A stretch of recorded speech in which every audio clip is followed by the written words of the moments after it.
This podcast is brought to you with limited interruption by Rudy Luther Toyota. Whether looking for an exciting brand new Toyota, a certified pre-owned vehicle, or getting quality routine maintenance and service for your vehicle, Rudy Luther Toyota is the place to go. Rudy Luther Toyota, the southeast corner of 394 and 169 in Golden Valley.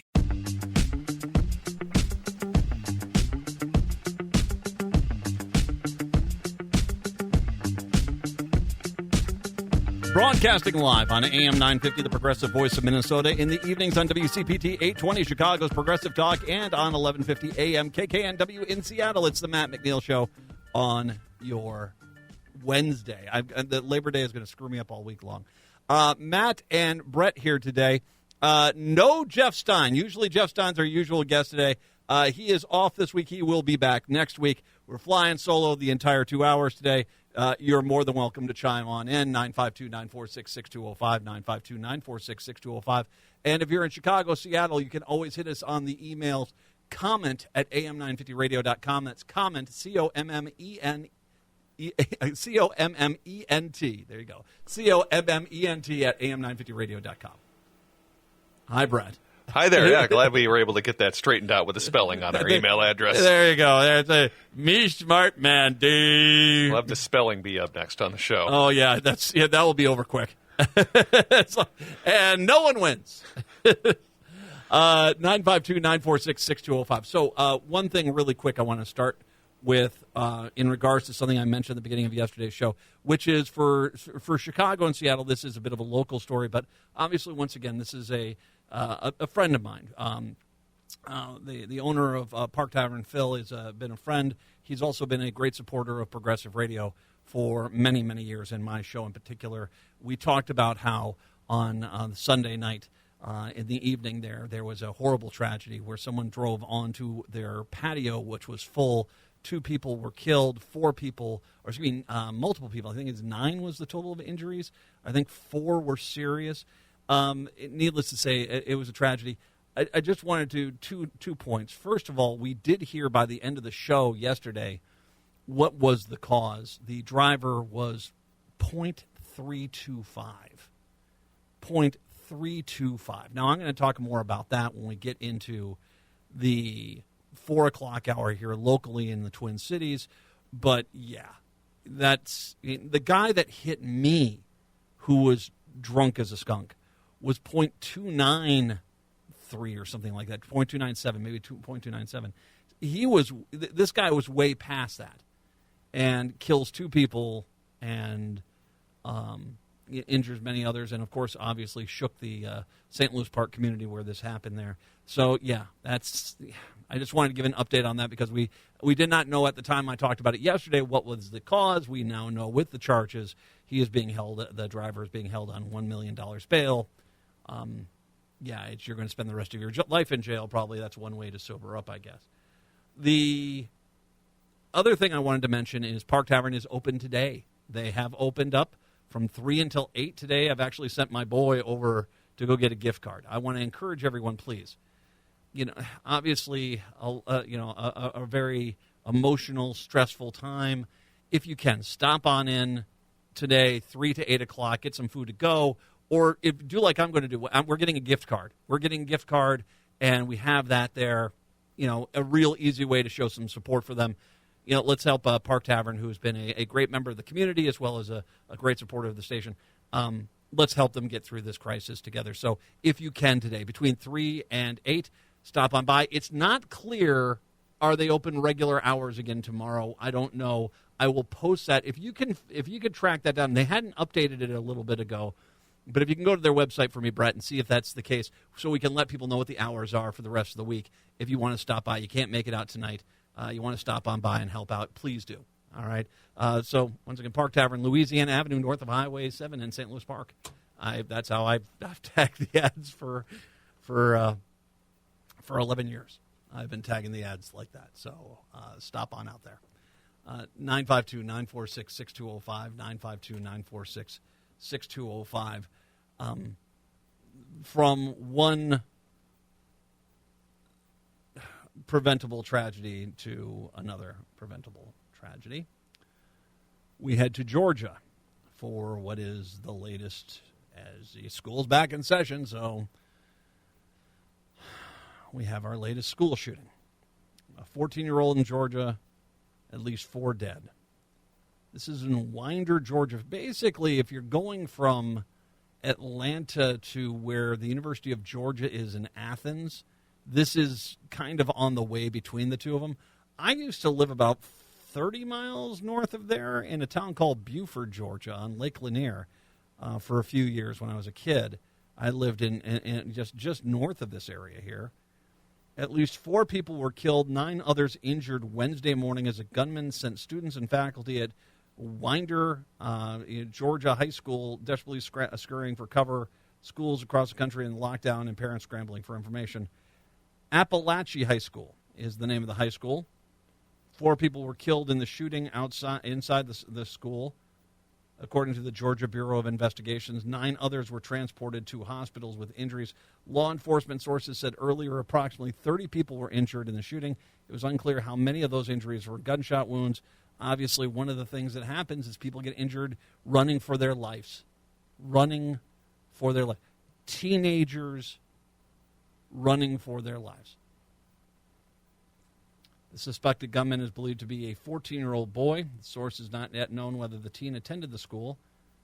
The suspect is in custody. High school has received earlier phone threat. Multiple law enforcement officials told CNN. The phone call Wednesday morning warned there would be shootings at 5 schools, that Appalachia would be the first. It's not known who placed the call. The U.S. has suffered 385 mass shootings so far this year, according to the Gun Violence Archive, which defines a mass shooting as those in which 4 or more victims are shot.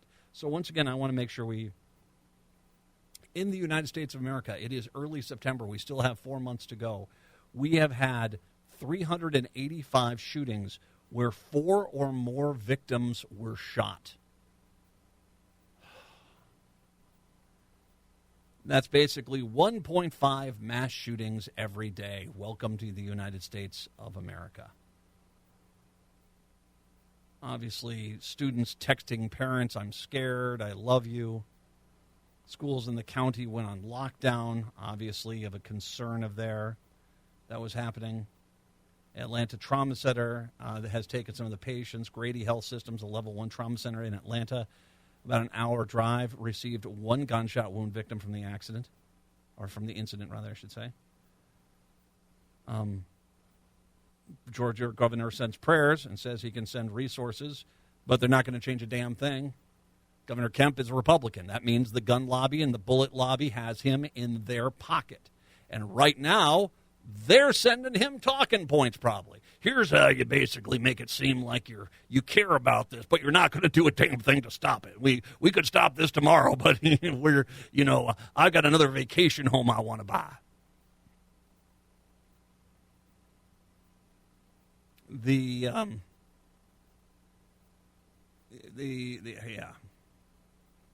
Joe Biden had been briefed on it. He's also commented on this about, obviously, this has to end, this needs to end.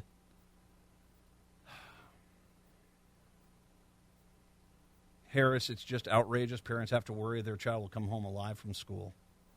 Now, mind you, once again, I'm going to take a moment here to remind people that Donald Trump now is out there saying the biggest problem in schools are mythical operation rooms where there's full medical facilities in schools where kids are being dragged into the rooms and given sex changes against their will, and their parents don't know, and they come home, I think his term was, a few days later, and they've all of a sudden they're completely different sex. That's what he says is happening. You know what is happening in schools? This. Shootings. Shootings are happening in schools. They're happening 1.5 per day on mass shootings. Many of them are in schools. Nationwide. It happens all the freaking time. All the time. This is not going to get solved because the gun industry and the bullet industry do not want it solved, and henceforth they will pay enough money to put all these politicians in their pocket, and they won't solve a damn thing. And they've even got to the point where they have placed sycophants on the Supreme Court of the United States of America who basically think your job in life is to be a victim of the gun industry.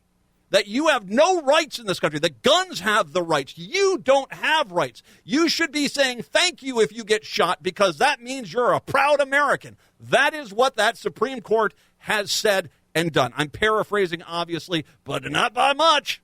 Not by much. Nope, this is once again America Wednesday. A 14-year-old somehow gets, and clearly with the amount of people that he's got shot here, this has got to be some sort of assault weapon. And basically because, reasons, we don't regulate them. It is, Donald Trump is saying the real villainy of a school. Okay, I want to go back to that whole thing for a quick second, if I can. Has anybody been in a nurse's office in a school in this country? If they still have one, mind you, many schools got rid of their school nurses years ago. They've got like one chair and a desk. They might have some tongue depressors and some Q-tips, and that's it. They don't have much else, let alone full-scale operating rooms and people with medical credentials to operate at Roseville High. No, they don't have that. That is a made-up lie. That is a made-up lie to try to scare bigots into voting for him. When we actually do have a massive crisis in this country in our schools, this, Georgia, the latest example of this. They're going to be giving an update here soon.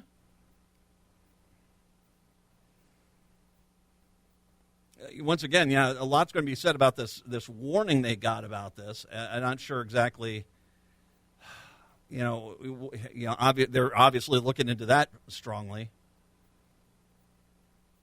Senior at Appalachia High School texts his mom after the gunshots ring out. School shooting, I'm scared, please, I'm not joking. A flurry message sent one after the other. I'm leaving work, Clark replied. I love you, her son.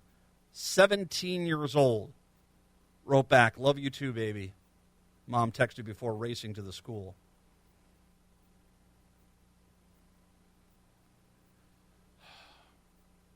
Biden, we cannot continue to accept this as normal. But you see, that's this crime. When you had Columbine happen, that was when this all started, and you started to ask the question of, is this going to be the new normal? And the gun lobby and the bullet lobby have paid a mint to make this the new normal. And shame on all of us for allowing that to happen. It's the Matt McNeil Show.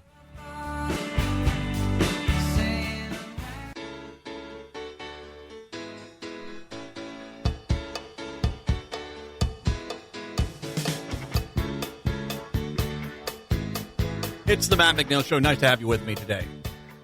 No, the gun shooting, one of the things that is, I think, as I'm getting older, I turned 56 here in a little more than a month, and one of the things that it makes me sad to see how far down this rabbit hole we've gone. Like I said, Columbine, Newtown, I remember when Newtown happened, and young children were slaughtered in a school, going to the bus stop to go get my kids, and just that lump in my throat, and they came off, and I grabbed it, and I imagine I was like a lot of parents that day. Just get my kids, my elementary school kids, off a school bus and home. Unbelievable how horrible that was. And don't fool yourself. The Second Amendment kooks, the gun lobby, the bullet lobby, there's where that whole, this didn't happen. And they did this because, now the gun lobby and the bullet lobby, they basically went around and said, we don't want to stop selling guns, We want, as a matter of fact, scare as many people as possible, so as many of them as, everyone has 20 of them. That's what their goal is. mandatory gun ownership, that you don't have the right to not have a gun in your hand at all times. That's the world they want. But the gun kooks, because if anything showed that the American gun laws in this country were a freaking laughingstock, is that a psychopath was able to get an assault weapon and slaughter young children, turning young kids into corpses in an elementary school. If anything showed this whole guns everywhere world was a facade, it was that. And so what did they do? Well, that clearly didn't happen, Matt.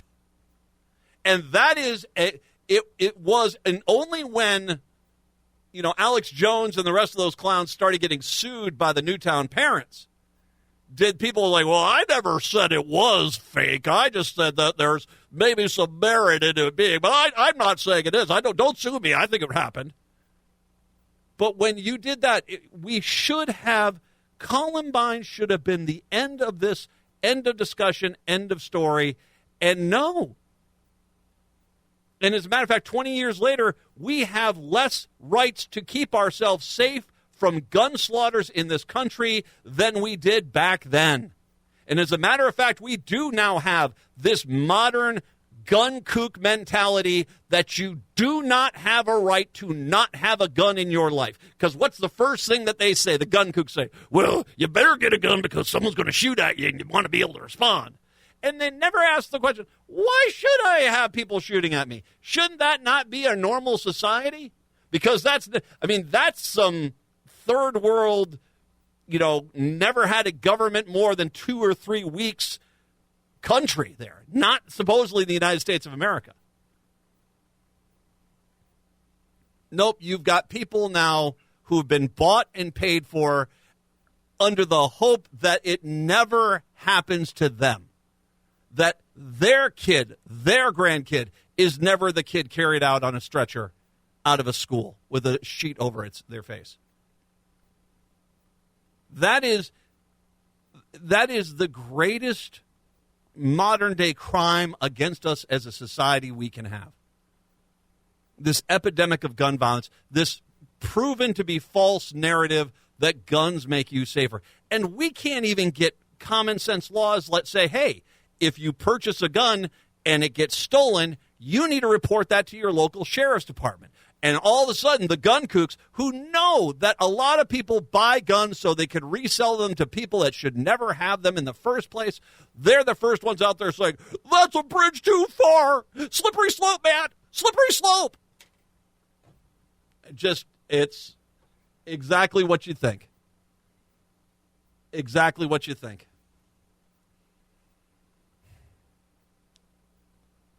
No, I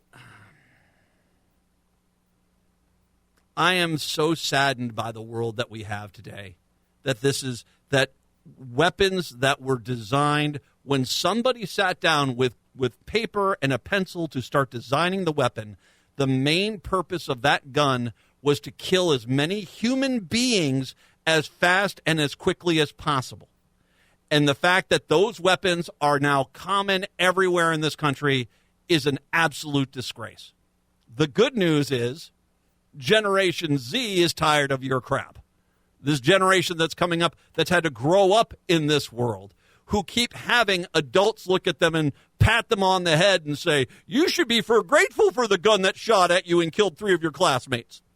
And that, by the way, has happened. Republican politicians have gone to victims of gun violence and told them they should appreciate the gun that slaughtered all their friends. Yeah. Jesus. Yes. Not exactly in there, is it? Generation Z is tired of this crap. By the way, this goes into other things I might get into today, but this is why the Republicans right now are trying to figure out some way to fundamentally change this country to the core. That they know that elections from here on out are only going to get harder for them to win as their main core base, the baby boomers, die off tragically, and are replaced by a very politically active Generation Z and late millennials who are tired of this crap and have the intent and the desire to change this world for the better. That's why the Republicans are frantically trying to figure out ways to revert us back to, well, white male landowners are the only people that can vote. Like that's some sort of, step in the right direction. That Donald Trump being a dictator is a good idea. Because, you let people vote here and, they're going to elect people I don't like. And so we need a dictator to go out and, go get those guns and put a bullet in all those people's heads, and that will teach them a lesson. That's your Republican Party right now. Well, not all of them, the MAGA side for sure. I said something at the beginning of that rant about this, that I said Kemp has probably already gotten talking points from the Republican Party, from the NRA, from gun manufacturers, from gun lobbyists. Here's how you sell this as looking like you care, but you're really not going to do a damn thing to stop this. And of course not. It's the South. They're not going to do a damn thing to stop this. As a matter of fact, people are trying to find out what the gun the 14-year-old fired and run to the store and get one for a collector's item. That's exactly like the one that the guy killed 4 people at the Georgia high school. I have faith that when Generation Z is completely and totally on the ground running, that a lot of things in this country that are wrong are going to get fixed, finally. But the main concern I have is the right knows that. The gun manufacturers know this. And so my guess is they're going to try to do something to stop that from ever happening. Because, well, they make way too much money on all of our blood. That's a fact. It's the Matt McNeil Show on your Wednesday.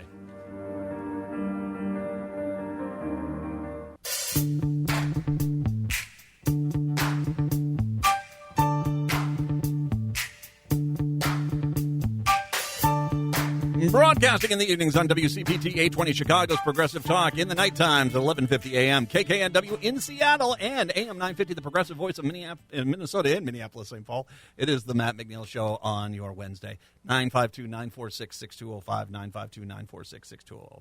It's time for Stock Market Update. Now, I have laughed at Trump's stock.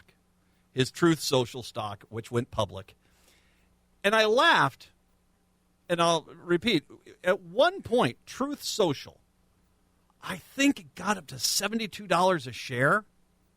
It was at $72 a share. Now, a little about me. I have done okay in my retirement. I actually have done pretty good. I'm not very happy with it. I understand markets. I understand what high-risk investments, low-risk investments, stuff like this. I'm generally not an individual who buys individual stocks. I've done it a few times, and it's mixed results, to say the least. I mean, it's something that I've done, and I've gotten into this. So I'm not approaching this as a complete novice. I'm not an expert. I've got someone who I work with who is an expert, and they're very good. I really like her a lot. And so, yeah, I've known enough about investments that when I looked at Truth Social, I looked at kind of the meat behind the business, what was going on there. And once again, there was a comparable stock option offering that was Reddit. And when Reddit was there, and Reddit had much better financials than Truth and much better path to financial solvency, at least, through Reddit than you did have with Truth. Because once again, Truth Social, I'm never going to have a Truth Social account because I don't like Donald Trump. And there's no way on the planet I would ever go to Truth Social and create an account. I just wouldn't do that. And I don't know, Brett, do you have a Truth Social account? I can't say I do, no. Okay, I was about to be surprised if you did. I got to imagine pretty much most people on the left do not have a Truth Social account, which is a bit of a problem if you are trying to expand your audience. That's half the people hate your guts and will never buy your product. Well, there you go. So you got Truth Social. And I looked at this, and I think Reddit was offered originally like $17 a share. I can't remember exactly. And they had a little bump and went back down. When I looked at Truth Social, I said, that's about an $8 a share stock. The fact that it opened up in, I think it was high 50s, got up into the low 70s. That made no sense. And what it was the same people that when Donald Trump comes on out with digital trading cards are like, honey, I know we got to pay the rent, but we're going to have these, and they're going to be worth $40 bazillion. So let's go out and take the rent money and go get those. I think there's $150 each. Weren't they $150 each? It was just unbelievable. But that's what happens. He goes out to the dupes, and he says, you need to give me money. I need money. Money, money, money, money, money, money, money. And they're like, here, take my money. I love you to take my money. Please take my money. So that's what you get. They did this, though, with stock. And I know one person who's a conservative who bought this stock, I think it was at 67, and was acting like, oh, man, this is it. I'm going to be making a mint. I'm going to be making a lot of money, $67. And he, and I want to, that $67. If we bought it at $67 and you bought 100 shares, that's $6,700. Now this guy has some money, so it's not that hard for him to weather this storm. But I'm just going to make it easy for us. Let's just say you were one of those Trump fans who bought that stock at $70 a share. You bought 100 shares. Honey, this is going to be the new Apple computer. It's going to be IBM. We're going to be Rothschilds. That's what's going to happen. We're going to have this, and there's going to be stock splits, and we're going to be the biggest billionaires of all time. So, yeah, $7,000, we don't have that money, but we're going to take that money and invest it because Donald Trump's going to make us rich. There are people in this country that did that. $70 a share, 100 shares, $7,000. And they sat there like they were waiting around a Christmas tree, waiting for things to get great. The only thing that could stop their master plan would be if everyone kind of like, boy, Trump stock's not worth anything.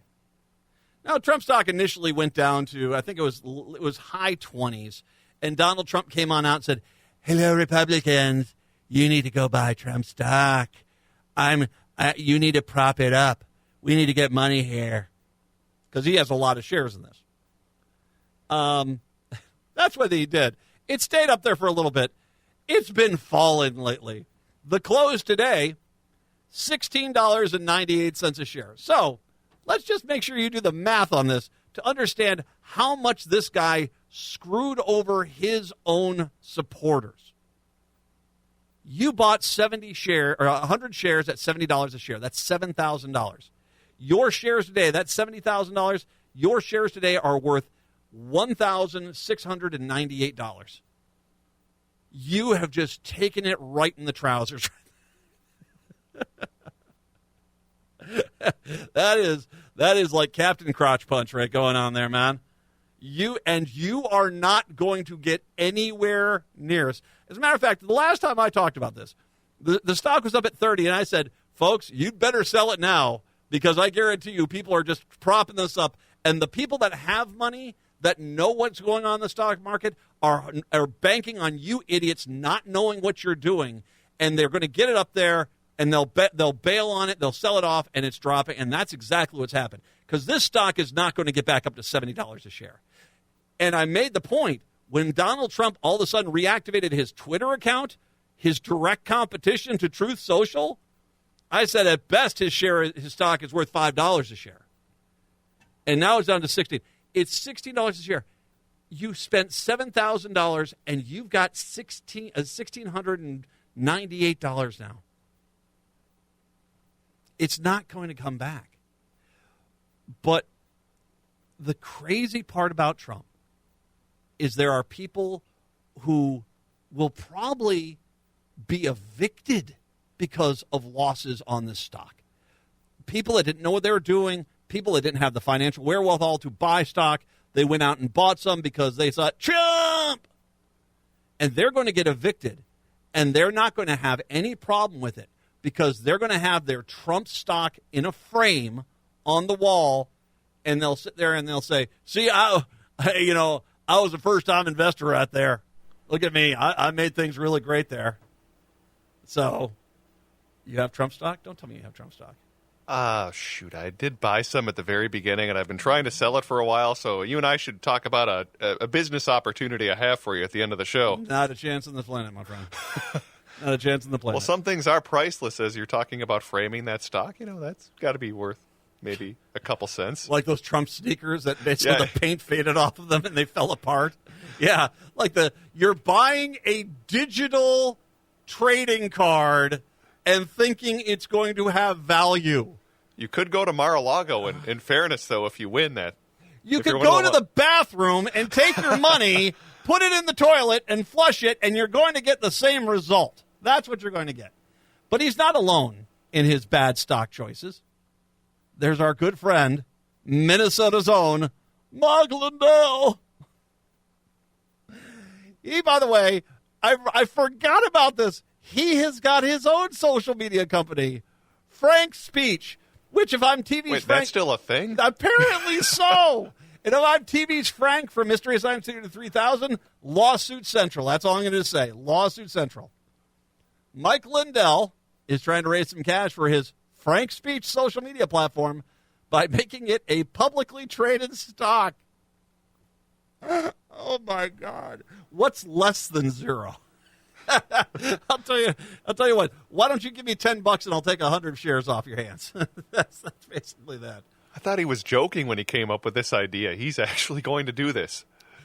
Well, it is, but listen in. Yeah. It's not going to plan. Okay, so the Daily Beast did an investigation on this. Writing on Twitter, Patrizio contends that MyPillow CEO Mike Lindell's attempted Frank Speech stock rollout has been a total disaster, which he said started with him telling his followers the incorrect ticker on the penny stock that trades on OTC. Wait, you say the penny stock? Penny stock. It's where all the big ones start, is on the penny stocks. Yeah, confused. Pennies. We don't even use pennies anymore in this country. When was the last time it's like, I'll just take a penny, leave a penny, because no one else uses them anymore. Confused MAGA followers who couldn't find it on Robinhood got mad at Lindell, he reported. And that's not all. Patrizio also notes that Lindell's merger partner, a media holding company called Incapta, INCAPTA, had an accumulated deficit of $150 million. You know what I'm going to do? I'm going to jump off this ship and tie myself to that anchor. That's how I'll get saved. $150 million in the hole. And to cap it all off, Patrizio writes, it's clear that Lindell has been struggling with the concept of the New York Stock Exchange versus OTC markets. This is really simple oversimplification. OTC markets are like a flea market compared to the New York Stock Exchange being a department store. At a flea market, more potential or fake merchandise, i.e. pump and dump schemes, happen. It generally doesn't happen too much on the New York Stock Exchange. So what you've got is he has basically gone to the place where, it's the guy who says, I got some bones to sell. And you're like, bones? Where did you get those? I don't ask questions, but look, I polished them up. Why would you polish them? It's just something I do. Do you want to buy? No. I got some old popsicle sticks that I had in my mouth, and I've made some things with them. Will you want those? No, I'm good. No. This is where he's trading his stocks. As Gizmodo reported last week, Lindell is taking Frank Speech public through a reverse stock split in which the company's shares are consolidated. Forbes has described this kind of maneuver as rare among large, stable companies and more typical of those struggling to maintain their listing on exchanges with minimum price requirements. So basically what he's saying is his stock isn't even worth a penny, So I got to put 3 or 4 of these suckers together to get up to the whole 1 cent standard that you can get with a Frank Speech stock. Frank Speech is a social media platform that Lindell created in 2021, positioning it as an alternative to mainstream social media platforms that he believes censor conservative voices and restrict free speech. Once again, already the same problem that they have with True Social. Only you're really MAGA. I mean, you already have a lot of people who will never get a Frank Speech account. So you're already in the hole, to say the least, Mike. And by the way, can I just, your name is Mike Lindell and the name of your social media company is Frank Speech. Okay. You could have gone with hand me the mic. You can go Mike Rophone. You could have done a lot of things with that, Mike. Instead, you went with Frank. Why Frank? Do you understand Frank is, I mean, all the kids today are named like Denim and Texture. They're not named Frank anymore. Texture. I guarantee you there's a kid named Texture in Minneapolis, St. Paul by the end of the day. Frank, I don't get it. Why would he not use my as part of the social media name? That's his brand. My social media, my whatever book. Lindell. You could do Lindell Speech. You could do that. You can do Lindell Talk. You can do my talk. Well, I guess that'd be a copyright problem. Maybe my Mike Talk. All these are better than Frank Speech, dude. So, since its launch, Frank Speech has been embroiled in several controversies. The platform has faced criticism for allowing the spread of misinformation and extremist content. He's also repeatedly used Frank Speech to solicit donations for his legal battles against voting machine companies Dominion and Smartmatic, who have sued him. So, things going great for Mike right now. Great. It's the Matt McNeil Show.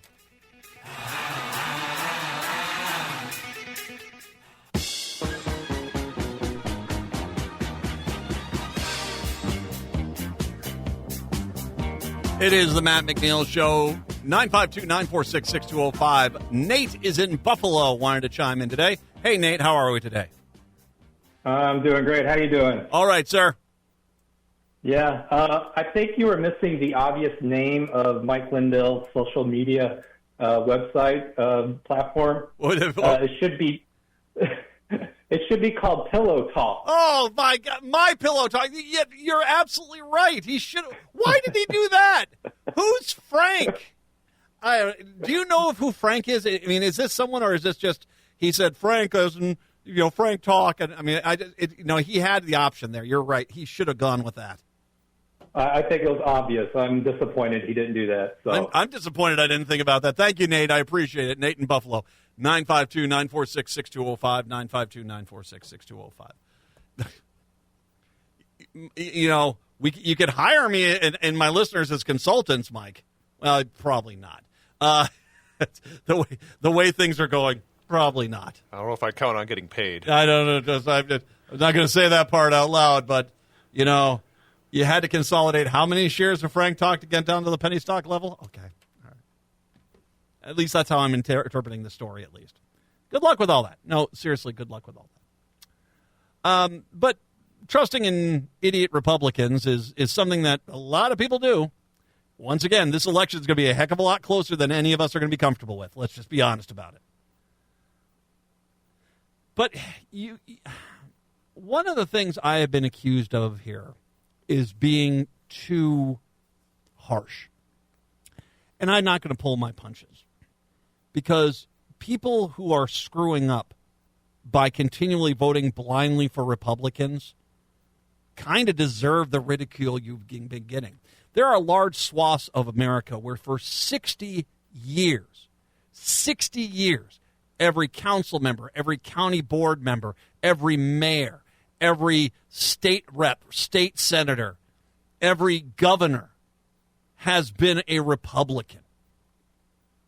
And they all have run under the same thing. You elect us, and we're going to take care of you. You're going to be a billionaire. If you elect the Democrats, well, life's going to be horrible for you. But you keep electing us, and you're going to be a billionaire.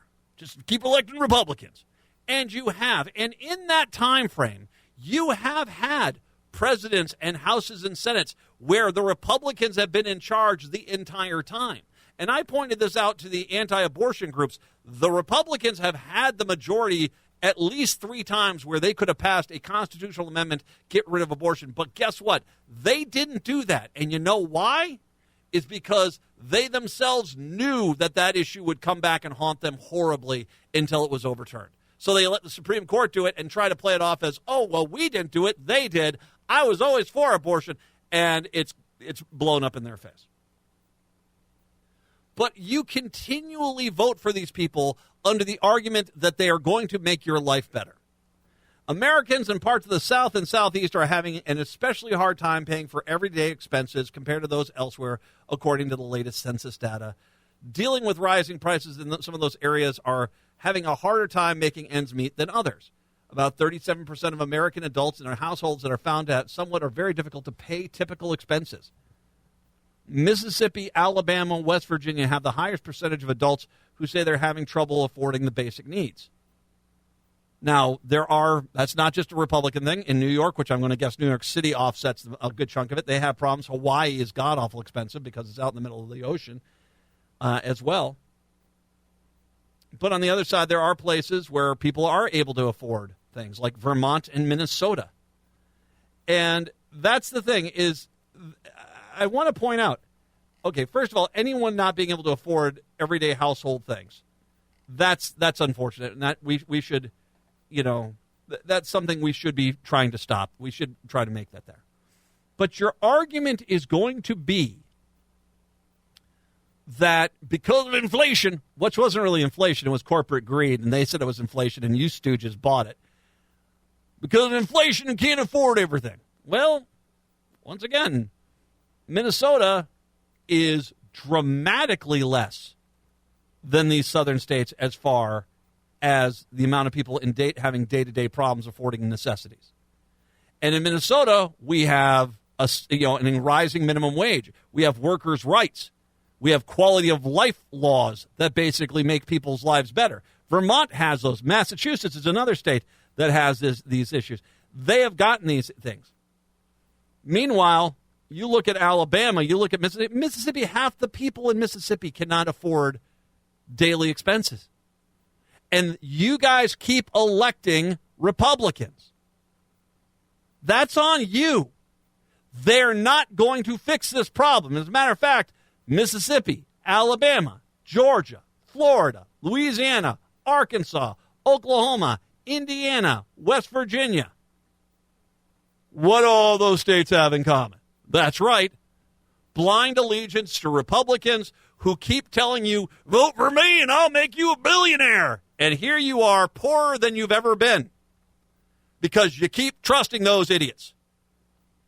They're only there for the big corporate guys who basically take all the money that in places like Vermont, Minnesota, Massachusetts, the government makes sure some of that at least gets to the people so we can afford things at a better rate. And here you are getting ready to, I want another crotch punch. Give it to me harder, right in the middle. No. Sorry, I'll leave that for my OnlyFans page. But yeah, you guys keep doing this to yourselves, man.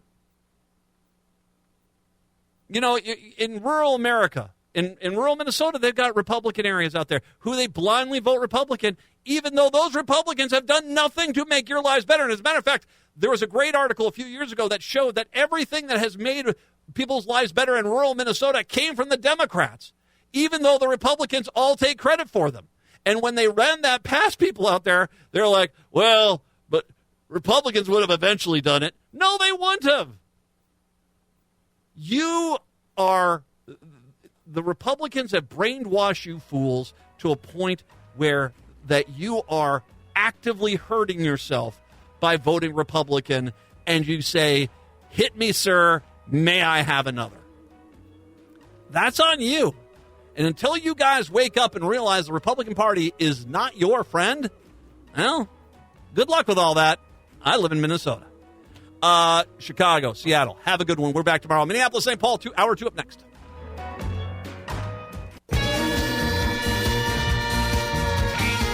Hour number 2 of the show here on your Wednesday. Matt and Brett here today. Schechter will join us tomorrow, by the way, FYI. My son did go on out to Park Tavern. Park Tavern is open for the first time today since the tragic accident out at the patio out there where a drunk driver drove into the patio, killed 2, injured others. They have opened today from 3 until 8. I had him go over there and pick up a $100 gift card myself. I want to, first and foremost, encourage you to go and do that if you can. Go over there today. Did you ever get the chance to look at the Park Tavern's website? Did they have anything about the hours for the rest of the week? I didn't see anything on their website or social media other than the fact that they are open for those limited hours today. 3 to 8, okay. I'll let you know on my social media a little bit later on. But they're open 3 to 8 today. Head on over there. If you want to get some food, great. Just pick up a gift card, though. Show some support. And once again, I will repost these tonight, the GoFundMe pages for the 2 people who died there on the patio. If you can make a donation to those pages as well, by all means, please do. I will say, Lou Ragoose over at over at 11, I believe it is. He basically went and dug into this guy's case because, once again, we had stories that he had 2 DUIs on his record, like one 2014 and one 2015. We find out that he actually had 5 dating back to one in Wisconsin when he was like 17 years old. So this guy has had a lifetime of problems with alcohol. Lou Ragoose. I got a clarification from the Department of Public Safety concerning Stephen Bailey.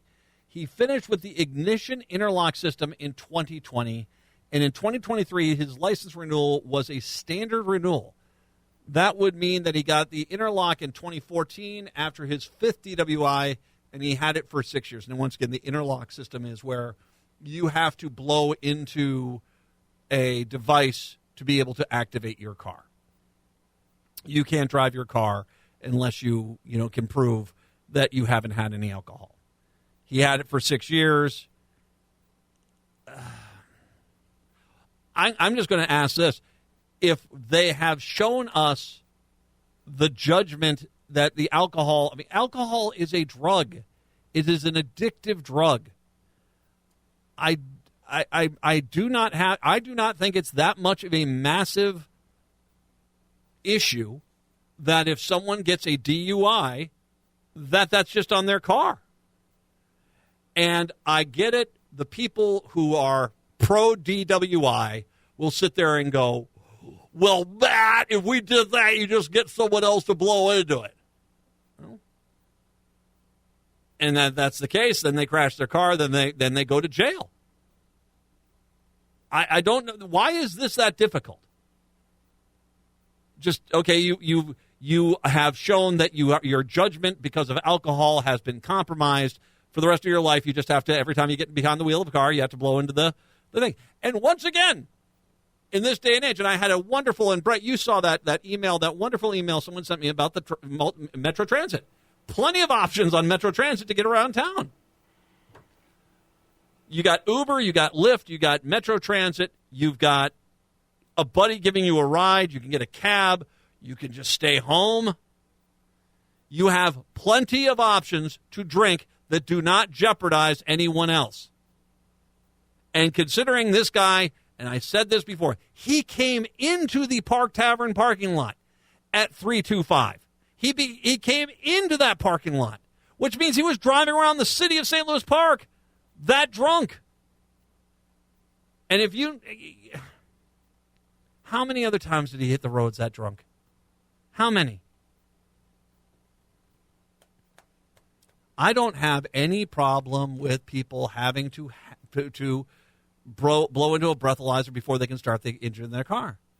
And, yeah, that's, in the same sense, is that if you accidentally shoot off a gun in a crowded place, no, you should not be able to carry a gun.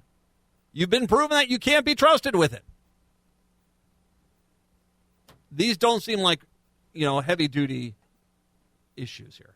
That being said, as this story comes on out, I'm going to say this. I read this story, and in my basement downstairs, you heard me yell, apparently, "Are you blanking kidding me?"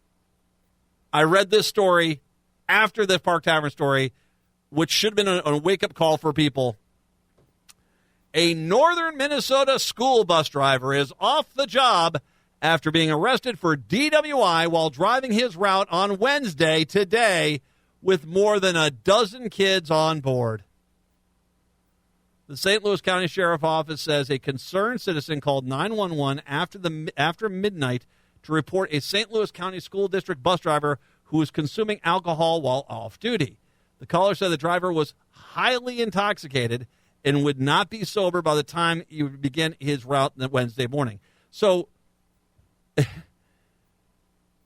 this person could tell at midnight that person was drinking so much booze that in 5 hours, there's no way on the planet they would be sober. Not one way.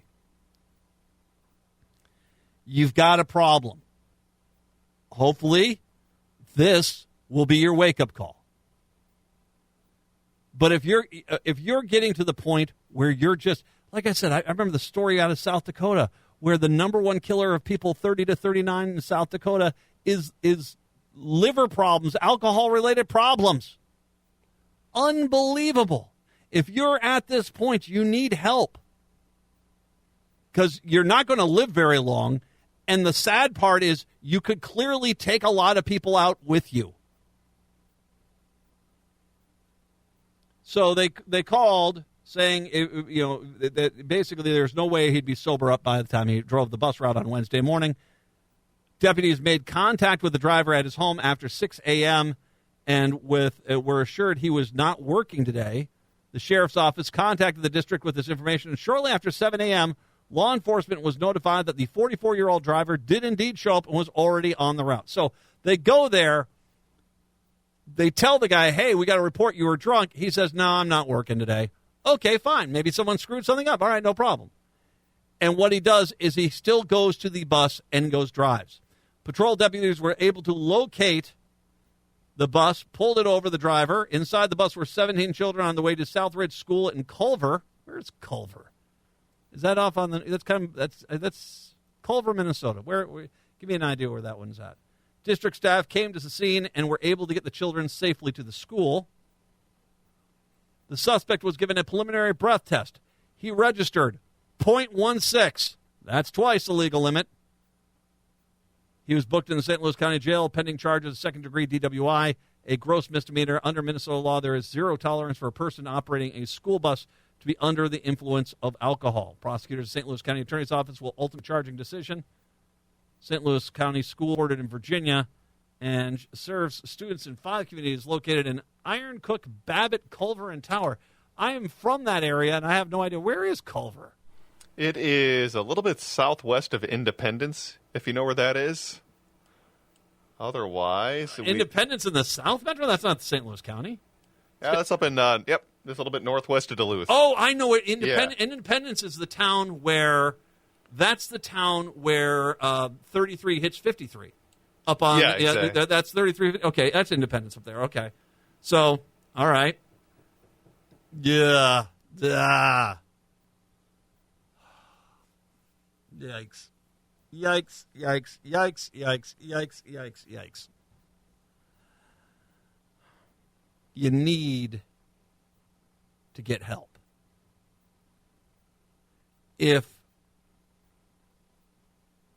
Okay, and once again, I gave up alcohol. I haven't had a drink in outside of Blood of Christ at church occasionally. I haven't had anything to drink in over 10 years. If you can drink and, you can have a beer, glass of wine, fine. That's, enjoy. Bon appetit. If you're one of those people who it's 7 a.m. and you're just counting down the time before you can justify pouring yourself a glass of beer or a glass of wine, if you're a person that when they get off work, you don't just get a beer, you get a beer and 3 or 4 shots because you want to forget the sting of life. Or if it's midnight and you have to, I don't know, drive a bunch of kids in a school bus in 5 or 6 hours, and you can't stop guzzling the Jack Daniels or something, whatever the case may be, you need help. And there is a lie that is perpetrated within the drinking community that you can't somehow sober up and still have fun. Trust me when I say this. I have a blast. I'm sober and I have a blast in life.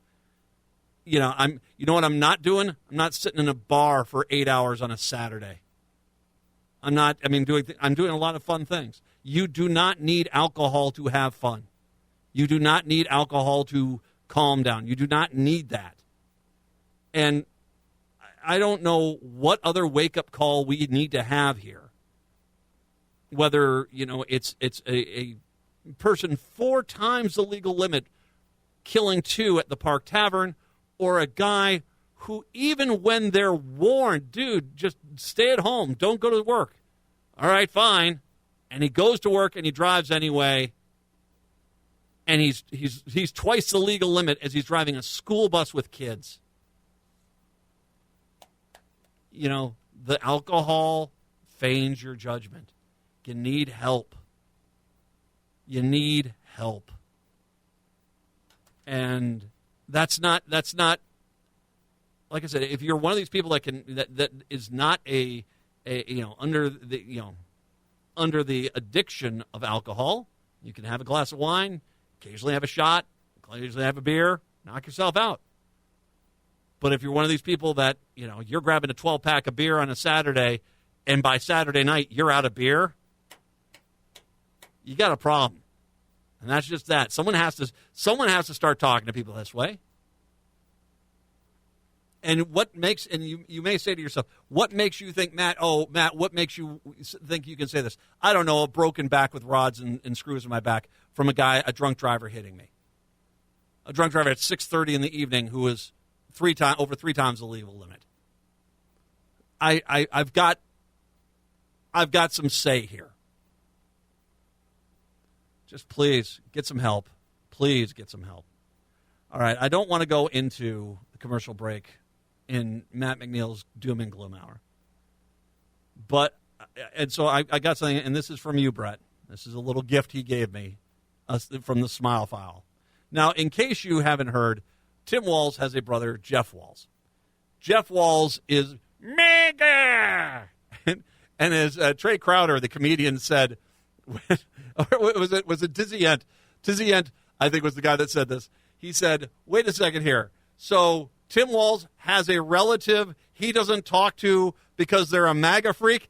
How is this guy even get more relatable? It is. It is like, okay, this isn't a scandal. This is all of us. We all have that family member who is like, let me tell you why Donald's the best. Anyway, he said that he knew all the secrets of Tim Walz, and he knew exactly why he shouldn't be the vice president. Jeff Walz, the older brother of Governor Tim Walz, suggested on Facebook he had reservations about his sibling. The stories I could tell you, not the type of character you want making decisions about the future. So News Nation asked him about it. I'll give you one example. My little brother, when we were young, we'd go on family trips in a station wagon. And the thing was, nobody wanted to sit with him because he had car sickness and always throw up on us. That sort of thing.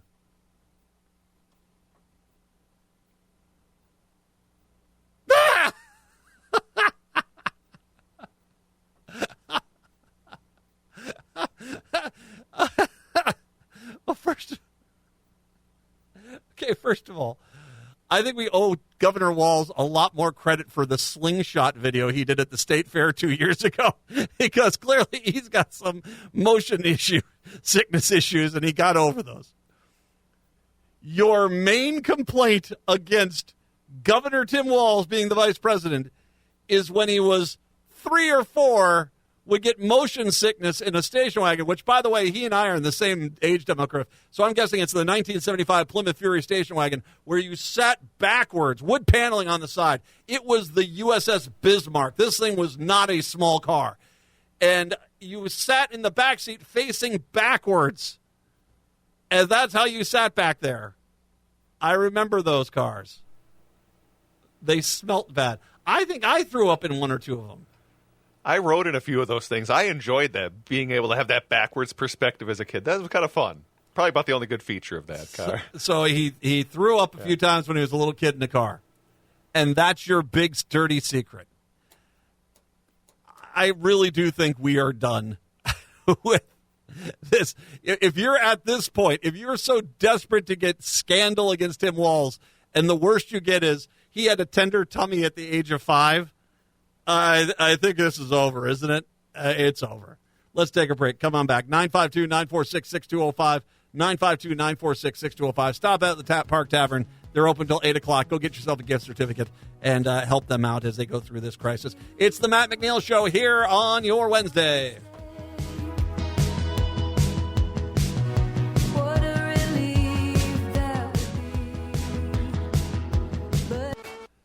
Apparently, if some of his distant relatives in Nebraska have become, we're Walz's for Trump.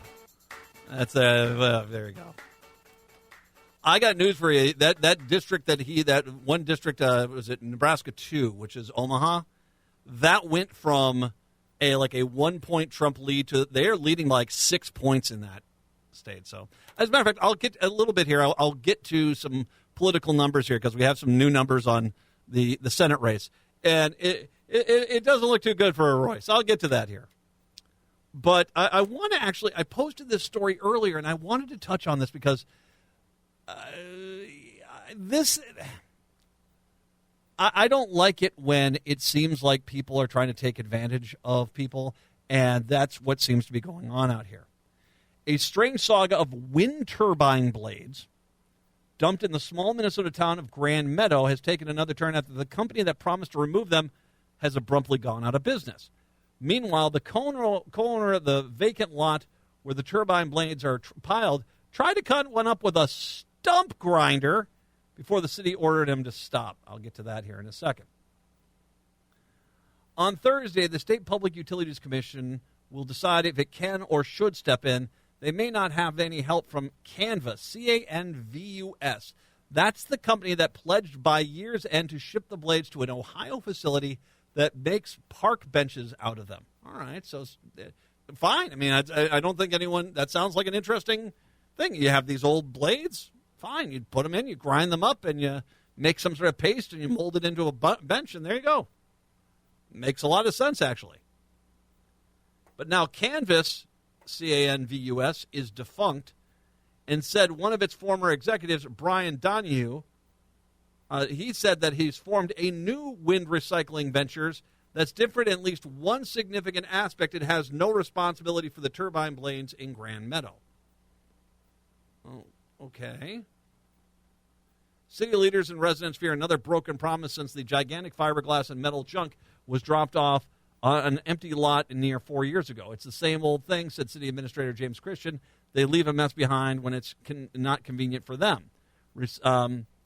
After renovating a wind farm near Grand Meadow in 2020, the large wind developer Next Era Energy struck a deal with the recycling company called Rivercap Ventures to dispose of the blades. Rivercap went out of business, but a successor company called Canvas assumed responsibilities for the blades and said it would convert them to benches. So when it says successor company, that's leading me to believe that the executives from that company formed the new company. That's generally, you have, when you say a term like successor company, that's usually, there's some connection there. They basically, Canvas at that point took over. When the PUC, Public Utilities Commission, began to investigate, Canvas pledged action before its Grand Meadow lease expires at the end of the year. Donahue said he was fired August 15th from Canvas by its majority shareholder, Alex Kowalski. 5 days later, Donahue incorporated a new company called Noble Winds and said he acquired Canvas's digital assets, book of business, and intellectual property. Donahue said Kowalski is not involved, although Kowalski's daughter is Noble Wind's spokesperson. Okay. The change apparently came without warning. Christian said he was not notified that the Canvas website and social media was down. The PUC wasn't notified either. Tony and Travis Warmka leased the Grand Meadow lot to River Camp, an arrangement the city contends violates its zoning ordinances. When asked Friday if he knew where the Canvas was defunct, Tony Warmka replied, I have no idea, and hung up the phone. So basically, these guys thought they could make a few extra bucks, didn't check the zoning laws, told them to come dump the blades there. They did. The one company went defunct. The next company, I'll get to what I think happened with this next company in a second here. Kowalski did not respond to calls questioning comment. Donahue said he did not think the promise made by Canvas to Grand Meadows was dishonest. I think at the time it looked like they were going to be just barely make it.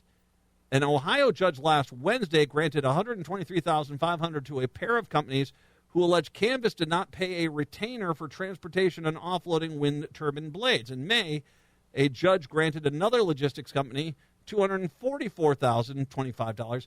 Excel said the wind developer who switched out the blades would step in to ensure that the wind turbine blades were removed by the end of the year if Canvas failed. Still, Christian says he's not heard from NextAir Energy and wants a concrete plan. Travis Warmka, the city's former fire chief and co-owner of the lot, said he expected to be a temporary transfer station for the blades. Now he worries he'll get stuck with the task of getting rid of them, so he took matters into his own hands. Once again, this is the guy that didn't check his zoning ordinances to see if he could do this, and now he's trying to do this on his own. On August 18th, a city employee saw a skid loader with a stump grinder attached next to the wind turbine blade. Christian said it was Warmka. He was grinding, and it created a cloud. Eee. Christian says, that isn't just dust, it's fiberglass dust, and immediately sent him basically a cease and desist and told him there could be no processing of these blades of any kind, grinding, crushing, anything until I get an air and water permit from the MPCA. The letter says, numerous people reported Warmka. Well, I don't blame him. Well, dude, Warmka, God, man, dude, you were inhaling fiberglass dust? Yikes. For his part, Warmka said he wasn't trying to clean the pile. Rather, he briefly touched one turbine blade to see what would happen. And if he could cut one in half, the grinding lasted less than a minute. It was just by luck that everyone was driving by apparently at that time, Warmka said. Well, okay, first of all, Warmka, let's deal with you. I don't think that this was 1 minute, because if all these people complained, it sounds like you were probably doing this for a while. And I want you to say, you need to write them thank you cards, you numbskull, because they probably saved you from serious lung conditions as you ground up fiberglass, you idiot. Seriously, you owe them a thank you card. And you should probably just shut up, because you started this in the first place without checking your zoning laws to see if you could dump a bunch of this stuff there. Going back to the company, though. First of all, the fact that a judge is basically ordering them to pay six figures to other companies that they have been dishonest with, that's your first clue. It sure sounds like what happened here is Donahue, who says he was fired, basically 5 days later bought the entire digital handprint of the previous. That doesn't happen like that. If you were fired 5 days later and they're not selling you the company that you just got fired from, that's just not. Even if you had financials come in and say, we feel, it would take you months to put the financials together of something like that. And then you would go back to the company and say, you know what, you should have fired him. He was the right executive. We're going to make an offer for the company, and that's how you do it.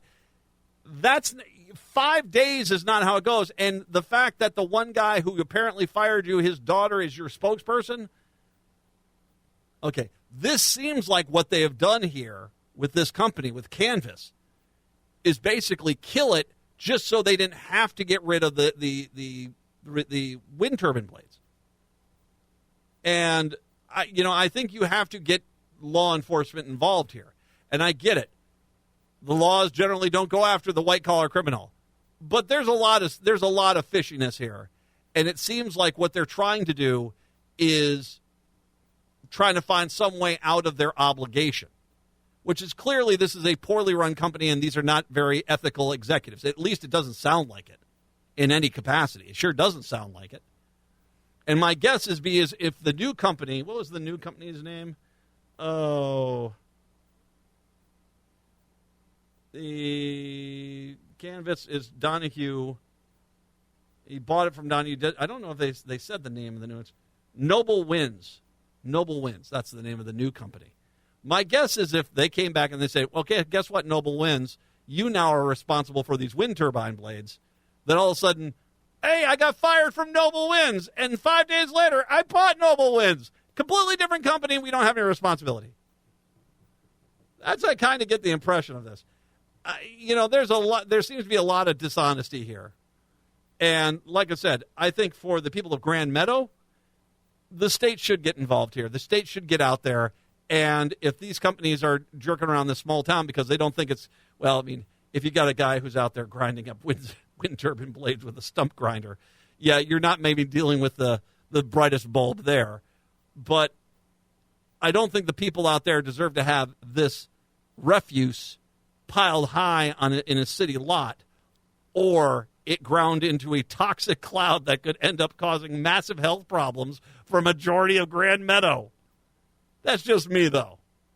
I'm a liberal loony. 952-946-6205. 952-946-6205. We'll take a break. Come on back. It's the Matt McNeil Show here on Wednesday.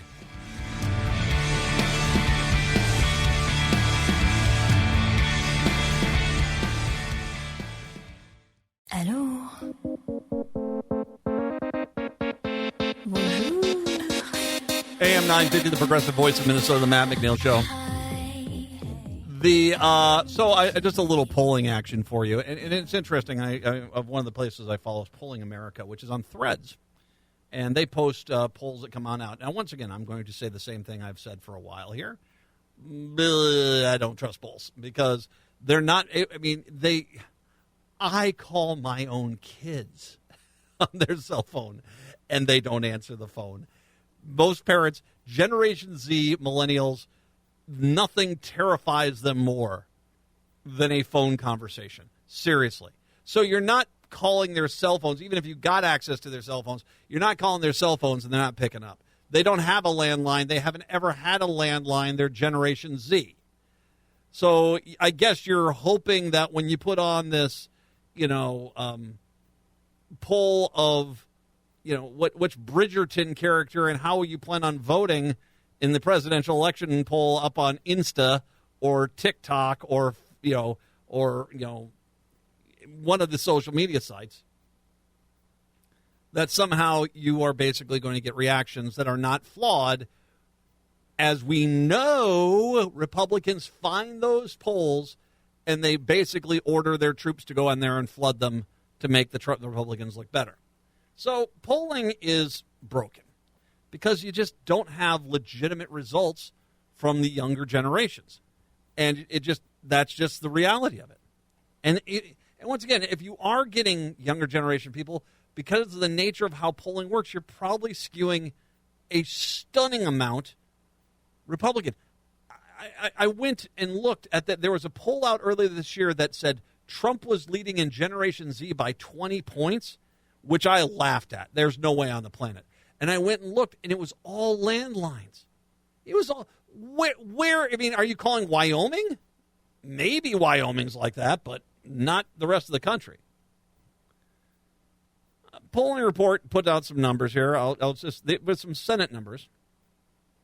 Michigan, Slotkin out there is leading by looks like about 9 points. And this is one of the reasons why I'm a little I'm a little confused by when they say, "Oh, Michigan's really close for Trump." Well, this poll has an 11-point lead for the Democrat in the Senate race, and if you take all the independents and add them to the Republicans total, they still are multiple points behind the Democrat. So my gut feeling is that it's probably not as close in Michigan for the Republicans. As a matter of fact, I've heard that all their focus right now, all the focus for the Republicans is in the following 5 states. It is Pennsylvania, North Carolina, Georgia, Nevada, and Arizona. Those are the they basically, every other state they've given up on, they have to win those states. Maryland has, that's an interesting one. Hogan is not exactly a MAGA Republican. He is a very old school moderate Republican, one of the last ones left, but he still is losing to also Brooks there by 5. And then here we got to Minnesota. Here we go. It is the new Minnesota Senate polling here from Survey USA has Klobuchar squeaking past Royce White 50-36. So that'd be 14 points. 14 points. The people, it doesn't sound like they're coming. I'm going to make an observation here. That's not close. And I still think, and I am dead serious, I think as we get closer to this election, that could end up being a 75-25 race, which in a state like Minnesota would be unbelievable. And, yeah, which brings me to this story that Axios Twin Cities put out. And the story is basically a kind of a wake-up call, but what Axios Twin Cities does is basically allow a lot of press release material from the Minnesota GOP into this story. Minnesota Democrats say they've been broken records for fundraising, volunteer signups, and even state fair merch since Kamala Harris and Governor Tim Walz took over the party's presidential ticket. The sustained surge of the enthusiasm among Democrats could dampen prospects for a close race and dash Republicans' hopes for former President Trump could flip the state for the GOP for the first time since 1972. Here is the line that first made me laugh. This is from Amy Koch, told Axios. Trump was going to win Minnesota in July. No, he wasn't. It's all switched. Okay. Now, if he was going to win Minnesota, then he was looking at like 500 electoral college votes. He was looking at such a massive amount of win that was, I mean, at that point, Vermont is in play for him. And Hawaii is in play for him. Those are not going to happen. Plus, you just want to skip on past the whole Amy Klobuchar and your candidate, Royce White, which you should have factored in, because even if it was closer, say it was a 4-point race in Minnesota, you're not going to be able to overcome that unless Trump embraced Amy Klobuchar. So, no, Trump was not going to win the state in Minnesota in July. I'm pretty convinced even back then that the state was going to go blue. Polls show Harris hold a narrow lead over Trump across the nation in the wake of the historic ticket shakeup, a stark reversal from when Biden dropped out. In Minnesota, the most recent public opinion surveys give the new Democratic ticket a larger lead than the Biden-Trump matchup, although nearly they remain within the margin of error. The top election forecasters shifted Minnesota back to likely Democrat after Harris stepped in and added the home state governor as the ticket. U.S. Representative Ilhan Omar told Axios she's been a huge uptick in volunteer signups and enthusiasm since the switch to her deep blue Minneapolis-based district, where huge turnout traditionally fuels the DFL's statewide wins. We are worried about Minnesota in the state of July, Omar acknowledged last month. Now they're just like an incredible energy that has been created and unleashed. Minnesota DFL said its state fair booth raised $558,000 in merchandise sales this year, tripling the previous record of 2019. Republican Party Chair David Hahn. Never going to get tired of that, Matt. David Hahn points to a recent KSTP poll. Oh, that's not going to be skewed to the right. That's called sarcasm, people. That shows the race tightening. Oh, it's tightening. Say, the state's still in play. No, it's not, Matt. It's not even close. Fundamentally, I don't think the campaign has changed. I think it's always been a referendum on the policies of the Biden administration, which Harris clearly represents, arguing that Harris's more radical liberal views and Walz's progressive record in Minnesota create an opportunity for the GOP. Okay, you just had an election here in 2022. and you did the same thing, Han, you had the same points in 2022, and he pantsed you, okay, for a second term. Now, all of a sudden, just the delusional nature of you, everybody here is tired of him. Yeah, that's why the state basically shut down the day he was at the state fair. Was that Sunday? People were running to the state fair to get out there. The GOP is also seeing strong metrics for their voter contact and volunteer signups. He added, calling the state fair booth sales the best we've seen in recent years. Oh, okay. So how much did you sell? Because we sold $588,000 over the DFL booth. How much did you sell at the GOP booth? Because every time I walk past the GOP booth, and every time anyone I know walked past the GOP booth, there's like 7 people, 8 people there. You didn't even have Royce White there. The tight races, bigger battlegrounds, including must-win blue wall states, likely means less national attention resources campaigns in Minnesota. They've already given up on Minnesota. I mean, okay, if they have to win North Carolina, and there's a chance that Florida could be in play, they're not going to spend any money on Minnesota. They're going to write Minnesota off. That's just national campaigning. That's not a... Minnesota was going to be a reach any year, and if it was a good year, maybe you spend some money here and put the Democrats back on their heels. But now, once again, from everything I've seen, the Republican spending is right now all focused on Pennsylvania, North Carolina, Georgia, Nevada, and Arizona. That's where that is. And, you know, like I said, if Florida all of a sudden starts getting much closer, and it's pretty close as it is with that constitutional amendment that enshrines the right of abortions in the state of Florida, then they don't have the money. Then they have to decide which state they have to let go. Probably Nevada would be the next one that would let go. And then after they can't lose Pennsylvania, though.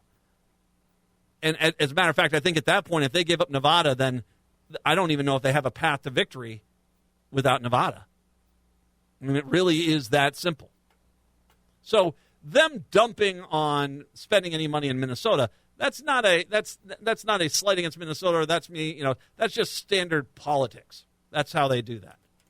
In the same sense as I guarantee you that it's probably not going to be that long before the Democrats probably, I'm not saying that they're not done spending money in maybe Texas and Florida, but there's going to be a finite amount of time that they're going to spend the money there. And then they're going to divert the money to these other states and say, we got to win these other states. The race tightened in battleground states. That could be an added challenge for the Republicans, given the Democrats' fundraising and structural advantage. The overall state of the race remains close. Harris still trails Biden's 2020 numbers for key demographics. There's still time for momentum to shift yet again. For the Republicans, they should hope the Democrats become very confident. Koch said there will still be over 2 months until the election. A lot can change. Did you hear about the vomiting in the car story? Amy, I don't know if that's necessarily going to be the deal breaker. And Amy, with all due respect, Royce White, okay, you think he's going to become? He was stalking the DFL booth multiple times, apparently.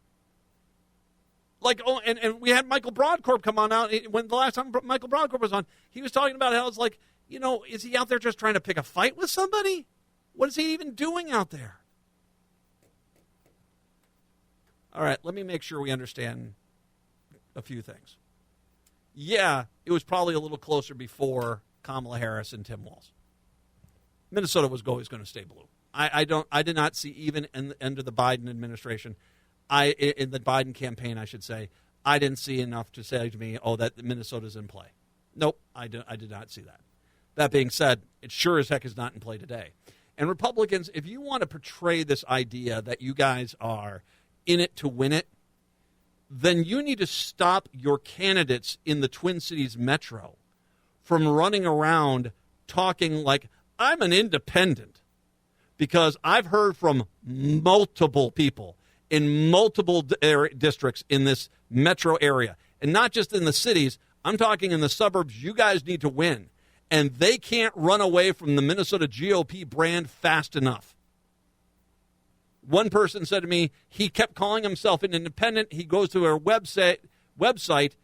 There was nothing on the website that ever said Republican. It was only when she went to the Minnesota GOP page and saw the endorsed candidates that he saw his name there. That is, they are hiding from their party affiliation. You're not going to do great if you have people who are like, don't think I'm a Republican.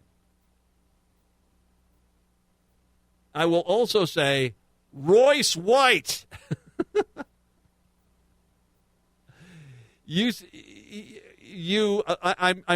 DFL. I mean, if you guys want to lay a lethal blow to the Republicans, go take some of that state fair money and just buy billboards across the state and put up Royce White's social media posts which say Republicans think this is good. And just put those billboards in every small town in this state, and you're going to start shaking some people awake. That, no, that's not what I stand for. And yeah, I still stand by it. There is a chance we could see a 75-25 victory for Klobuchar here. If you guys keep going after him. And by the way, that would mean 8 would flip. I would say 8 would flip at that point, and there's a decent chance one's going to get a heck of a lot closer. Absolutely. You could end up having 6 DFL-held House seats and 2 Republican ones. A.J. Peters is, once again, even Fishbach is starting to distance herself away from some of this extremism.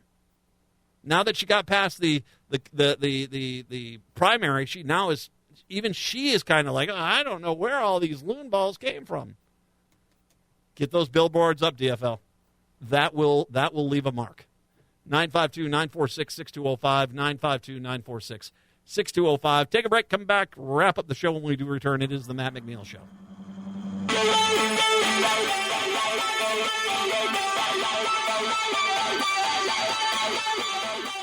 Let's have some fun. This beat is sick. I want to take a ride on your disco stick. AM 950, the Progressive Voice of Minnesota. By the way, I wanted to give an update because this story, understandably, kind of disappeared. I mean, there wasn't a lot of details anyway, but when it happened at Park Tavern, this story kind of disappeared. No arrests so far have been made, and details remain scarce after the shooting injured 5 people at a popular neighborhood park in Burnsville on Friday. The city's spokesperson on Wednesday morning confirmed no arrests have been made in connection with the investigation. Burnsville Police Department has not provided details to the ages of those shot at the park nor commented on the extent of the injuries. According to police officers, responded to a 36-acre Red Oak Park around 8:14 p.m. Friday after shots were fired in the basketball court area. Upon arrival, police found 4 people suffering from injuries. 3 of the victims were taken to the hospital, and 1 person was treated at the scene and released. Officers later learned of a 5th injured person who was brought to the hospital in a private vehicle. According to police, multiple law enforcement agencies assisted with securing the park and searching for suspects, some of which reportedly fled on foot into the park's wooded area. Red Oak Park, located roughly a half mile south of Cliff Road on River Hills Drive, has been a popular destination for families in the surrounding neighborhood for decades. The park offers accessible playground, pickleball courts, a disc golf course, and other amenities. Kathy Gleason, who has lived near the park for 33 years, told the Burnsville City Council on Tuesday she and her neighbors were in the backyard the night of the shooting. Helicopters were hovering overhead. We had no idea why. What I don't understand is why we were never alerted. Gleason says she plays pickleball and takes her dog to the park on a daily basis and nearly walked to Red Oak Park that evening where she might have encountered one or more armed suspects. On Tuesday, she said city officials might not understand how much it's rippled through the community, that residents weren't alerted and told to stay put during the incident. Burnsville Mayor Elizabeth Kautz, K-A-U-T-Z, Kautz, began Tuesday meeting with remarks regarding the shooting. The shooting incident at Red Oak Park this past weekend was horrific, and I and staff members of the council share your concerns and fears about the public safety of our community. According to Kautz, increased law enforcement patrols are being conducted in the area of Red Oak Park, and police are working around the clock to find answers to this horrible event and bring those responsible to justice. Officers are seeking information from the public in connection to the investigation. I'm going to just be blunt. I guarantee you the victims know who did this. At least one or two of them. One or two of these victims know who did this. And I don't care about your, you can't be a stoolie, dude. You are terrorizing, these people terrorized a community. And you know who did it. One of the victims probably knows exactly who did this. And frankly, you need to turn them in. You need to turn them in and be done with it. Because, no, this is not acceptable. I should note, my guess is these guns used probably didn't come from a gun store and probably weren't stolen. Were probably sold to them out of the back of someone's truck. But heaven forbid we crack down on that. It's not like they're going into the suburbs and shooting up a park or anything.